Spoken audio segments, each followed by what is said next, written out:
Jam Besnik Salihu, përfaqësues i Oksa Grupit.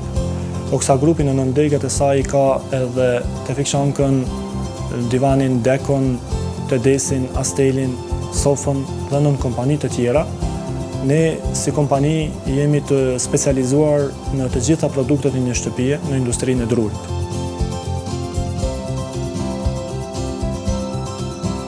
Për momentin nuk është në nivelin e duhur, nuk ofron kualitet të mirë të punëtorëve dhe këto është problemi të mosbashkëpunimit i arsimit dhe bizneseve.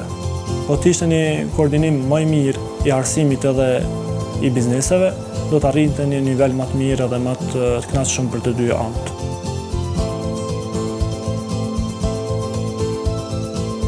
Shkollat profesionale do të doja të luajnë një rol kyç në ekonominë e Kosovës, sepse do t'i qasnin më njëherë punëtorët në punë, aty ku janë të specializuar dhe aty ku javë do zemra. Për momentin, këtë punë e bojnë bizneset, se cili biznes e aftëson punëtorin që nga fillimi deri në fund. Do t'ishte shumë më e lehtë dhe shumë më e mirë, sikur barën fillestare ta merrte arsimi, shkolla, edhe mandej biznesi do të kishte një hap më të mirë në vazhdim.